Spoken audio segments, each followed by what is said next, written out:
Shabbat Shalom and welcome to all of you who have joined in recent weeks. Many of you have, and just everybody, Shabbat Shalom. Here we are, once again standing at that mountain peak. The Sedra is Yitro, Jethro, beginning with Exodus chapter 18, verse 1. Moses is receiving the tablets of stone engraved by the finger of God containing Aseret HaDibrot, the 10 Commandments. That's in the Torah.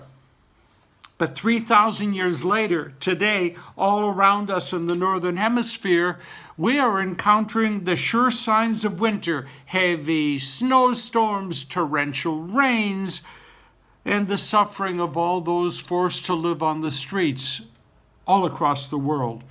And there are different kinds of storms. The storms of political chaos are sweeping both Israel and the United States. Rainbows, noticeably absent. Perhaps because the government shutdown is no place for rainbows.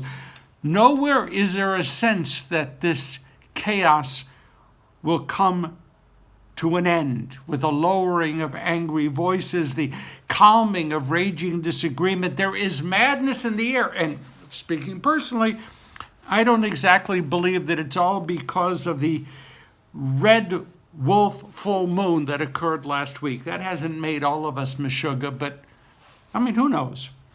So, okay, with all of this, take my hand now. Let's go back to 3,000 years ago, re-enter the world of Torah, and come on, my friends, let's allow our souls to blossom. Okay, so we know all about the 10 Commandments, right? How many times over these past 55 years have I heard somebody say, Rabbi, I'm not religious. I don't come to services. I don't keep kosher. I don't observe the holidays, but I'm okay. I observe the 10 Commandments. And that's what all of this is really all about, right? I bite my tongue. I don't say what is struggling to burst forth out of my mouth. Rabbis learned that. I don't say, hey, that's good news. I'm glad that you haven't murdered anyone, at least not recently. And it's great that you have never been convicted of kidnapping or adultery or lying in a courtroom, and that you honor your parents one way or another, at least. You think that you honor your parents one way or another, and one can only hope that your parents agree that you honor them one way or another. That's good. And as for not making any statues and worshiping them, my friend, that's certainly another big plus. But when we start drilling down into the more profound aspects of the 10 Commandments, there are some surprises really waiting for us. Yeah, that's right. After 3,000 years, there still are some surprises waiting for us when we start really reading those 10 Commandments in today's Sedra. Let's look at just 3 new things that pop up. Here's the first surprise. In 1990, Judith Plaskow wrote a book on Jewish feminist theology called Standing Again at Sinai. I'm going to repeat the name, Standing Again at Sinai, because if you haven't read it, you really ought to. Jewish feminist theology. At one point, Plaskow quotes Rabbi Rachel Adler of the Hebrew Union College here in LA. Adler is a brilliant Bible scholar whose academic reputation literally spans the globe. Adler looks at our Sedra, these 10 Commandments, and feels profound pain. Pain. She asks, who was really standing at Sinai to receive Torah? The text, actually, if you read it, is straightforward. It says in Exodus 19:15, be ready for the 3rd day, do not go near a woman. What does that mean? Be ready to receive Torah, so don't have sexual relations with your wives. So Adler asked, Who is intended to be the primary recipient of revelation? Think about it. There is no question, she says. Just the men are being addressed here, not the women. All of Israel had gathered about the mountain, but only the men will be among those allowed to draw near. Women become invisible at Sinai.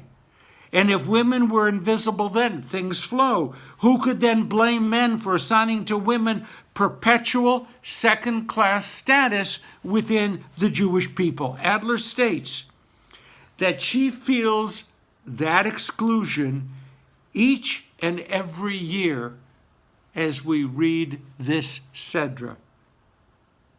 Our Sedra, the Sedra forever known as Jethro or Yitro, is a primary factor in the ongoing marginalization of women wherever Jews gather to pray and to read the Torah.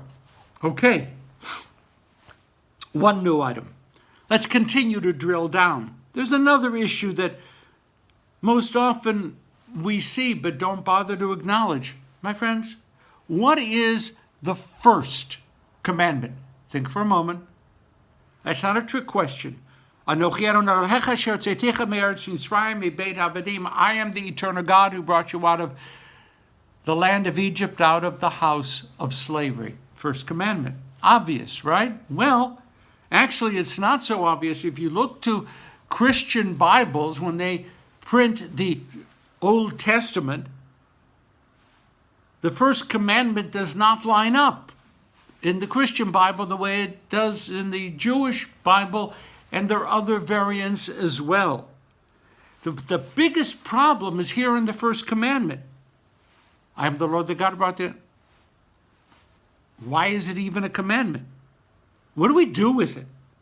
I am the... Fine, okay. But where does that leave me? What actions are expected of me? Don't kill? I got that. Actually, it says don't murder. I got that. This? Now, I have rarely referenced a great Jewish scholar known as Bartonura. Bartonura was an Italian rabbi who was instrumental in providing leadership to the Jewish world after the expulsion from Spain in 1492. Bartonura's comment on the first of the 10 Commandments is notable. That is to say, I agree with him. What God is saying here is, I am the eternal God who brought you out of Egyptian slavery so that you might become my servants. The action demanded of the Israelites is that they acknowledge that the true reversal of a condition of Egyptian slavery is for them to bind themselves in obedience and loyalty to God. Think of it. The true purpose of the Exodus is so that the people could get to Mount Sinai and to submit to God. There's no Dayenu here. It would not have been enough to break the shackles of slavery and to cross the Red Sea.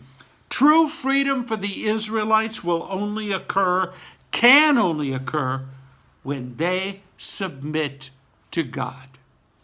It's a revolutionary concept. The Exodus has power only insofar as we acknowledge that freedom is a means and not the end. So what does this say to those who tell me they're 10 Commandment Jews and therefore they really have no need for anything else? They're good Jews, whatever that means.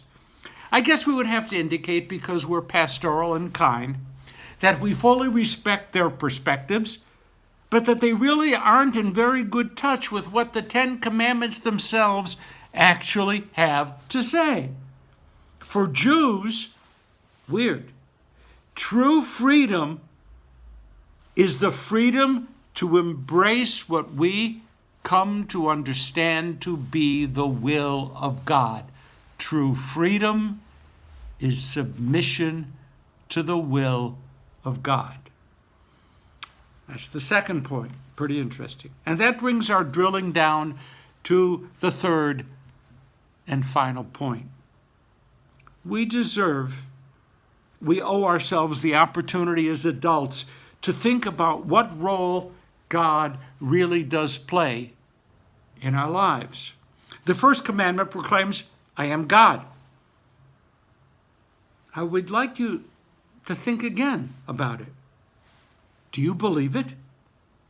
God seems to be declaring here, I want you to push aside your childish understandings about me. I want you to open your eyes. I want you to open your hearts. I want you to open your souls. Don't allow childish habits to govern your relationship to the universe. Even if you come to believe that life has no embedded, assigned purpose, can you yet discover a purpose for yourself? Can you discover a personal meaning for existence, you yourself? And can you then set out before yourself actions and behaviors that can help you actualize such a meaning and such a purpose? Why? Why do I ask you, God speaking, why do I ask you to search for meaning and then do things which sustain that meaning? Why? Because I am God, Anochi Adonai. And that's what I, God, am all about. I happen to love that. From such an understanding of the first commandment, all of Jewish theology begins to flow. And from that first commandment, the fundamentals of what it means to be in covenant with God, to live as Jews, begins to flow. And from that scene at Sinai, the challenge confronting all of us regarding the role of women in Judaism is placed starkly before us. How did we get to those three? Oh, okay. It just took a little drilling. That's it for this week. A familiar commandment, a familiar scene, and challenges that have the power to transform our lives. Have a wonderful Shabbat. And by the way, help transform the lives of others by hitting share. Shabbat Shalom, my friends.